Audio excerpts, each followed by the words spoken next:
दुनिया की दो बड़ी लोकतांत्रिक शक्तियों के रास्ते की दिशा तय करने वाली बैठक ये मानी जा रही है। बैठक किसकी? प्रधानमंत्री नरेंद्र मोदी और देखिए राष्ट्रपति ट्रंप की। पिछले 1.5 साल के दौरान भारत और अमेरिका के संबंधों में कई ऐसी मुद्दे सामने आए जिन्होंने दोनों देशों के बीच मतभेदों को बढ़ा दिया है। व्यापार और ट्रैफिक विवाद, रूस से भारत के रिश्ते, H-1B वीजा से जुड़े सवाल, भारत पाकिस्तान को लेकर ट्रंप के बयान और पश्चिमी एशिया की बदलती परिस्थितियां लगातार चर्चाओं में रही हैं। ऐसे में आज की बैठक दोनों देशों के लिए बेहद महत्वपूर्ण मानी जा रही है। हाल ही के दिनों में सबसे बड़ा विवाद उस समय सामने आया जब पश्चिम एशिया में अमेरिकी देखिए कार्यवाही के दौरान 3 भारतीय नाविकों की मौत हो गई। भारत ने इस मुद्दे पर अमेरिका के सामने अपना विरोध भी दर्ज कराया। माना यह जा रहा है कि प्रधानमंत्री मोदी इस मामले को ट्रंप के सामने मजबूती के साथ उठा सकते हैं। इसी के अलावा व्यावहारिक रिश्ते भी बातचीत का केंद्र माने जा रहे हैं। ट्रंप प्रशासन देखिए कि टैरिफ नीति को लेकर भारत ने एक बार फिर चिंता जाहिर कर दी है। वहीं अमेरिका लंबे समय से भारतीय बाजार में आर्थिक पहुंच की मांग करता है। ऐसे में दोनों नेता आर्थिक सहयोग को नई दिशा देने की कोशिश कर सकते हैं। रूस और यूक्रेन युद्ध के बाद देखिए उसके जो बीच भारत की स्वतंत्रता विदेश नीति भी चर्चा का विषय यहां बन रही है। भारत ने अपने राष्ट्रीय हितों को प्राथमिकता देते हुए रूस के साथ ऊर्जा और रक्षा संबंध बनाए रखे हैं, जबकि अमेरिका कई बार इस मुद्दे पर देखिए पूरी तरह से सहमत नहीं दिखा है। आज की बैठक इस विषय पर भी चर्चा की संभावना जताई जा रही है। भारत पाकिस्तान संबंधों को लेकर भी ट्रंप के कई बयानों ने नई दिल्ली को पूरी तरह से हिलाकर रख दिया था। ऐसे में देखिए भारत लगातार यह दोहराता रहा है कि कश्मीर और पाकिस्तान से जुड़े सभी मुद्दे द्विपक्षीय हैं और किसी तीसरे पक्ष की पूरी तरह से उनको दखल अंदाजी नहीं करनी चाहिए। ऐसे में ये देखना खास होगा कि दोनों नेता इस विषय पर क्या रुख अपनाते हैं। हालांकि देखिए चुनौतियों के बावजूद भारत और अमेरिका रणनीति साझेदारी है। ऐसे में रक्षा, तकनीक, ऊर्जा और सभी तरह के देखिए निवेश जैसे कई क्षेत्रों में दोनों देशों की साक्षा बैठक में ये पूरी तरह से देखा जाएगा। इन मुद्दों पर भी बात हो सकती है। यही देखिए वजह है कि इस मुलाकात को केवल मतभेद दूर करने की प्रयास के रूप में नहीं देखा जा रहा है दर्शकों, बल्कि भविष्य के सहयोग का रोड मैप तैयार करने वाली बैठक के दौर पर भी देखा जा रहा है। अब सवाल ये उठता है कि क्या आज की मुलाकात केवल औपचारिक हैंडशेक तक सीमित रहेगी या फिर दोनों देशों के रिश्तों में नई गर्माहट और नई दिशा देखने को मिल सकती है। इसका जवाब मोदी और ट्रंप की इस जो बैठक है उसके बाद सामने आएगा। कुछ ही देखिए देर में ये बैठक संभव बताई जा रही है। ये बैठक कुछ ही देर में होगी। इस बैठक में क्या कुछ खास निकल कर आता है, इन पर सभी की नजरें बनी है। आपको बताएं ये बैठक इसलिए ज्यादा महत्वपूर्ण हो जाती है कि 16 महीने के बाद आमने सामने प्रधानमंत्री नरेंद्र मोदी और राष्ट्रपति ट्रंप बैठने वाले हैं। तो बैठने के दौरान देखिए तमाम चीजों पर उनकी योजनाएं बनेंगी, तमाम चीजों पर उनकी बातचीत होगी। क्या कुछ बातचीत के बाद निकल कर आता है, क्योंकि देखिए काफी समय से ट्रंप और मोदी के रिश्तों पर भी सवाल उठ रहे थे, उनकी रणनीतियों पर सवाल उठ रहे थे। ये कहा जा रहा था विपक्ष की तरफ से कि मोदी पूरी तरह से यहाँ ट्रंप को फॉलो कर रहे हैं। वैसे में देखिए जो बैठक है बड़ी अहम मानी जा रही है। इस बैठक में क्या क्या चीजों के बारे में बातचीत होगी, साथ ही अमेरिका और भारत के रिश्ते को और ज्यादा मजबूती देने के लिए भी ये बैठक काफी महत्वपूर्ण मानी जा रही है। मोदी ट्रंप मुलाकात पर देखिए पूरी दुनिया की नजरें इस वक्त टिकी हुई है। पूरी दुनिया ये देखने के लिए पूरी तरह व्याकुल है कि इस बैठक में क्या कुछ खास आता है। ट्रंप की तरफ से क्या कुछ कहा जाता है, प्रधानमंत्री मोदी की तरफ से क्या कुछ कहा जाता है, क्योंकि 16 महीने बाद दोनों आमने सामने बैठकर बात करेंगे। और साथ ही देखिए बैठक पूरी तरह से खास मानी जा रही है। इस बैठक को सिर्फ आप एक देखिए डिनर के तौर पर ना देखें। इस बैठक में कई ऐसी चीजों पर देखिए उनके आमने सामने बात होंगी और साथ ही कई ऐसी योजनाएं बनेंगी भविष्य के लिए। किस तरह से यहाँ पे अहम बैठक हो जाती है। साथ ही देखिए पूरी दुनिया की नजरें अभी इस वक्त इसी बैठक पर टिकी हुई है। G7 के अवसर पर फ्रांस में सभी मौजूद हैं और फ्रांस में ही इनकी मुलाकात होगी। कुछ ही देखिए देर में इनकी मुलाकात बताई जा रही है। मोदी ट्रंप से मुलाकात करेंगे। पूरी दुनिया की नजरें इसी बात पर टिकी हुई है। हैंडशेक से आगे बढ़ेगी क्या ये बात, ये भी बड़े सवाल यहाँ उठ रहे हैं। 16 महीने बाद आमने सामने मोदी और ट्रंप बैठने वाले हैं। साथ ही देखिए ये बैठक बड़ी महत्वपूर्ण मानी जा रही है क्योंकि 16 महीने के बाद इनकी आमने सामने बैठ के बात होगी। इस बैठक में क्या कुछ होता है, ये बड़े सवाल उठ रहे हैं। साथ ही आपको बताएं कि इस पूरी खबर पर और ज्यादा जानकारी के लिए हमारे साथ सहयोगी न्यूज रूम से अंकुर गोस्वामी हमारे साथ लाइव जुड़ रहे हैं। अंकुर, देखिए मोदी और ट्रंप की मुलाकात अपने आप में बड़े कुछ कहानी कह रही है क्योंकि 16 महीने के बाद इनकी मुलाकात होने वाली है। क्या मोदी ट्रंप मुलाकात से व्यापार विवाद खत्म होगा, ये बड़े सवाल उठ रहे हैं। अंकुर,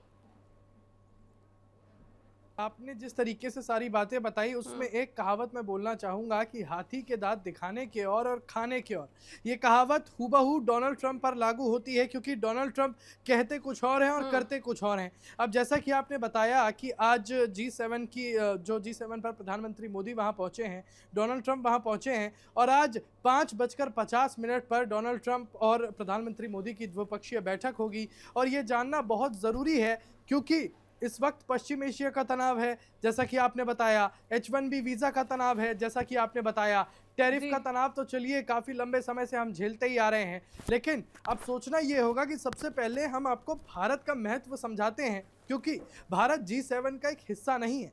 भारत को G7 के लिए न्योता दिया गया था और ये भी नहीं था भारत के लिए कि भारत को जाना ही जाना है, लेकिन भारत को एक कूटनीतिक स्तर, भारत की कूटनीति इतनी इस कदर अच्छी है, इस कदर मजबूत है कि प्रधानमंत्री मोदी को वहां पर न्योता देकर बुलाया गया। अब दूसरी बात डोनाल्ड ट्रंप की करते हैं। डोनाल्ड ट्रंप मध्य पूर्व को लेकर या फिर यूं कहूं सीधे पश्चिम एशिया को लेकर इतने ज़्यादा एक तरीके से कहूं इनसिक्योर हैं, इतने ज़्यादा परेशान हैं। सोचिए जब ये युद्ध शुरू हुआ था तब डोनाल्ड ट्रंप ही थे या फिर पूरा अमेरिका था जो ये कह रहा था कि ईरान क्या है, ईरान एक छोटा सा देश है। पूरी दुनिया को लग रहा था कि ईरान एक छोटा सा देश है, इस युद्ध में ईरान टिक नहीं पाएगा। लेकिन आज 100 दिनों का आंकड़ा जो ये युद्ध है ये पार कर चुका है, एक शतक पार कर चुका है दिनों के हिसाब से आंकड़ा देखा जाए। और अब ईरान जो है, ईरान बैकफुट पे जाता हुआ नजर नहीं आ रहा। अब यहाँ पर डोनाल्ड ट्रंप बैकफुट पे जाते हुए नजर आ रहे हैं। सोचने वाली बात ये भी रहेगी कि डोनाल्ड ट्रंप ही थे जो अपनी बार बार बयानों से पलट जाते थे। डोनाल्ड ट्रंप ने एक दफा ये कहा था कि मैं चाहूं तो एक रात में पूरी सभ्यता खत्म कर सकता हूं। पूरी दुनिया को पता था कि उस सभ्यता से मतलब डोनाल्ड ट्रंप का सिर्फ और सिर्फ ईरान है। लेकिन उसके बाद पाकिस्तान की एंट्री हो जाती है। खैर पाकिस्तान पर भी बाद में चर्चा करेंगे, लेकिन पाकिस्तान की एंट्री होती है और पाकिस्तान यहाँ पर दावा करता है कि भैया हमने शांति वार्ता करवा दी है। और यहाँ पर डोनाल्ड ट्रंप आते हैं। डोनाल्ड ट्रंप आकर कहते हैं कि ईरान तो हमारा भाई देश है, हमारा भाई बंधु है, हम ईरान को बनाने में फिर से मदद करेंगे, लेकिन हमारी कुछ शर्तें मानी जाए। और शर्तें कैसी? शर्तें ऐसी कि ईरान परमाणु हथियार ना बनाए। शर्तें कैसी? शर्तें ऐसी कि ईरान अपना सारा यूरेनियम जो है वो भारत को सौंप दे, माफ़ी चाहूँगा अमेरिका को सौंप दे। यानी कि ईरान की तरफ से जितना भी ईरान के पास शक्ति थी वो सारी शक्तियाँ डोनाल्ड ट्रंप अपने कब्जे में मांग रहे थे। उनका ये कहना था कि अगर ईरान के पास ये सारी शक्तियां रहेंगी तो यूरोप को खतरा है, खाड़ी देशों को खतरा है और उसके बाद डोनाल्ड ट्रंप को खतरा है। लेकिन अभी जो स्थिति बनी हुई नजर आ रही है उसमें ये कहा जा सकता है कि डोनाल्ड ट्रंप को सबसे पहले नंबर का खतरा जो है वो ईरान से पड़ सकता है। और इसी मुद्दे पर जो है रितिका, आज यहाँ पर प्रधानमंत्री मोदी के साथ बातचीत हो सकती है। अब इस बातचीत में कई बड़े फैसले हो सकते हैं क्योंकि ये कहना गलत नहीं होगा कि राजनीति चाहे देश की हो या अंतर्राष्ट्रीय स्तर की हो, यहाँ पर एक एक मिनट भी, एक हाथ मिलाना भी अपनी एक अहमियत साबित कर देता है। फिलहाल पूरे देश की नज़रें कल इसी पर थी कि प्रधानमंत्री मोदी डोनाल्ड ट्रंप से मिलेंगे या नहीं। डोनाल्ड ट्रंप से प्रधानमंत्री मोदी एक गर्मजोशी के साथ मिले, उनके साथ हाथ मिलाया, कुछ मिनट उन्होंने बातचीत भी की। और आज पूरी देश की नज़रें, पूरी दुनिया की नज़रें इसी मुद्दे पर है कि प्रधानमंत्री मोदी किस तरीके से भारत की बात डोनाल्ड ट्रंप के सामने रखते हैं। जी अंकुर, देखिए जो ये मुलाकात होगी बहुत ज़्यादा खास मानी जा रही है। अगर हम टैरिफ की बात करें तो क्या संभावना है कि क्या टैरिफ मुद्दे पर भी इस बैठक में फैसले हो सकते हैं? क्या टैरिफ के लिए भी दोनों की सहमति बन सकती है? ये बड़े सवाल अंकुर उठ के आते हैं।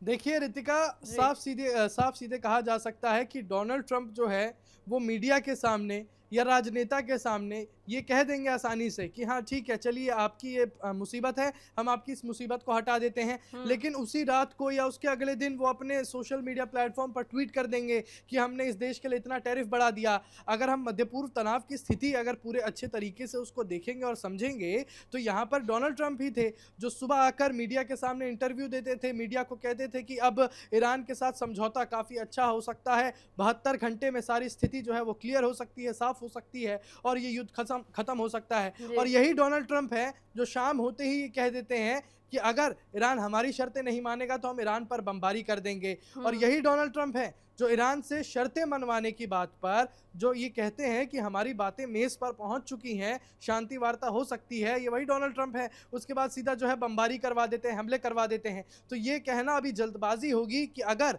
प्रधानमंत्री मोदी ने चाहे टैरिफ की बात रखी, चाहे H1B वीजा की बात रखी या फिर मध्य पूर्व तनाव की बात रखी और उस पर डोनाल्ड ट्रंप अगर प्रधानमंत्री मोदी के बाद से रजामंदी भर दी, तो ये कहना अभी भी जल्दबाजी होगी कि ये आगे भी लागू होगा या नहीं।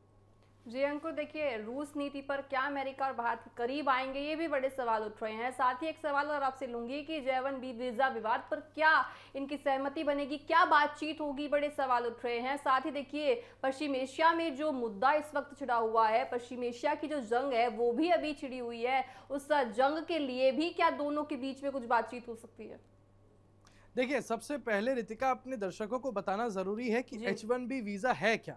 दरअसल H1B वीजा कोई भी भारतीय नागरिक अगर अमेरिका में बसने जाता है, चाहे वो छात्र हो, चाहे वो जॉब करना चाहे, चाहे वो अमेरिका में पैसे कमाने जाना चाहता हो, क्योंकि अमेरिका की जो आर्थिक एक तरीके से स्तर है, अमेरिका का जो डॉलर का हिसाब है वो भारतीय रुपये से थोड़ा मजबूत है, थोड़ा क्या कहीं ज्यादा मजबूत है। इसलिए एक आम जनता, भारतीय आम जनता यही चाहता है कि वो अमेरिका में जाए, अमेरिका में कमाए और वो कुछ पैसा जो है वो अपने घर में भेज सके, क्योंकि यहाँ पर लोगों को लगता है कि अमेरिका में काफ़ी ज़्यादा उन्नति है भारत के मुकाबले। अब यहाँ पर डोनाल्ड ट्रंप ने सीधे तरीके से H1B वीज़ा पर इस कदर बैन लगाया, और बैन क्या, उन्होंने सीधे तरीके से ये कह दिया गया कि अगर आपको H1B वीज़ा के लिए अप्लाई करना है तो आप अपने देश वापस जाइए, वहाँ से अप्लाई कीजिए, उसके बाद अप्रूवल आएगा तब आप अमेरिका आ सकते हैं। और H1B वीज़ा एक ऐसा प्रोसेस है, एक ऐसी कार्यप्रणाली है कि जिसको पूरा होने में सालों लग जाते हैं। अब सोचिए, जो लोग वहाँ पर सालों से रह रहे हैं, जिन्होंने अपना डेरा जो है वहाँ पर बना लिया है, जिन्होंने अपने घर बना लिए मेहनत से, जिन्होंने गाड़ी ले ली है, जिनका H1B वीज़ा अभी प्रोसेस में है, उनको वापस भारत आना पड़ता, उनको वापस भारत में आके सारी चीज़ें दोबारा करनी पड़ती और दोबारा एक तरीके से एक लाइन में लगना पड़ता। तो काफ़ी यहाँ पर चिंताएं जो थी वो जताई गई थी। इसी को लेकर जो अमेरिका के विदेश मंत्री हैं, उन्होंने भी सीधे तौर से कहा था कि हमारी भारत के साथ कोई दुश्मनी नहीं है, लेकिन अमेरिका में जो घुसपैठ है, अमेरिका में जो लोग हैं वो क्षमता से ज़्यादा आ रहे हैं, इसलिए हमने इन वीज़ा की प्रणालियों में थोड़ा फेरबदल किया है। लेकिन एक अपडेट ये भी था कि जितने लोग अमेरिका में वहाँ पर अच्छी कंपनियों में काम कर रहे हैं, जैसे गूगल की बात करें, माइक्रोसॉफ्ट की बात करें या ऐसी टेक्नोलॉजी वाली कंपनियों की बात करें जिन पर अमेरिका का 1/3 हिस्सा डिपेंड करता है, निर्भर करता है, उसको लेकर भी, क्योंकि वहाँ पर भी काफ़ी ज़्यादा भारतीय कर्मचारी हैं, इसलिए इन बड़ी कंपनियों के मालिकों ने, बड़ी कंपनियों के CEO ने जो है अमेरिका प्रशासन को एक चिट्ठी लिखी थी और उसमें मांग की थी कि आप जो ये प्रणाली लेकर आए हैं H1B वीज़ा को, उसको वापस कीजिए। तो अब उसमें एक बड़ा अपडेट ये आ चुका है कि जो भारतीय नागरिक अमेरिका में रह रहे हैं वो अमेरिका में ही रहकर H1B वीज़ा की कार्यप्रणाली पर काम कर सकते हैं। लेकिन हाँ, जो भारत से अमेरिका आने की सोच रहे हैं, पहले उनको H1B वीज़ा का अप्रूवल चाहिए, उसके बाद ही वो आ पाएंगे। और दूसरी बात करें पश्चिम एशिया के तनाव की, तो पश्चिम एशिया का जो तनाव है इस वक्त रितिका, डोनाल्ड ट्रंप जो दो मुँहा बातें कर देते हैं, ये तो पूरी दुनिया देखती आ रही है। डोनाल्ड ट्रंप की इन बातों की वजह से, उनके इन कार्रवाइयों की वजह से आज भारत भी कहीं ना कहीं भुगतता हुआ नजर आ रहा है। जैसा कि आपने बताया था, 3 भारतीय नागरिकों की जो है मौत हो गई इस हमले में। कितने भारतीय जहाज थे जिन पर जो है स्ट्रेट ऑफ हॉर्मुज में हमला किया गया, ये हॉर्मुज में, जबकि उन जहाज़ों का परमिट ईरान के पास था, ईरान के पास जो कागजात बनते हैं परमिशन के कि किस जहाज़ को पास होने देना है या किसको नहीं, उसमें भारतीय जहाज़ों का नाम अक्सर सबसे पहले होता है, क्योंकि भारत को हर एक देश अपना एक कूटनीतिक साझेदार मानता है, एक दोस्त मानता है। लेकिन भारतीय नागरिकों का नुकसान तो हुआ है, चाहे वो आर्थिक बात की जाए, चाहे वो भावनात्मक बात की जाए। अब पूरे देश की नज़रें सचमुच में प्रधानमंत्री मोदी पर हैं, क्योंकि पश्चिम एशिया में जितने भी भारतीय नागरिकों की जान जा रही है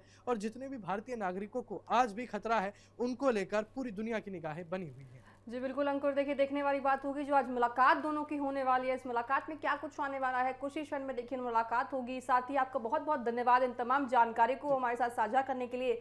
तो देखिए दर्शकों, जिस तरह से इन दोनों की मीटिंग होगी, प्रधानमंत्री नरेंद्र मोदी और राष्ट्रपति ट्रंप की, काफी दिनों से कहा जा रहा था कि दोनों के रिश्तों में कुछ कड़वाहट आ रही है। क्या वो कड़वाहट अब प्यार में बदलती दिखेगी इस मीटिंग के बाद, ये देखने वाली बात होगी।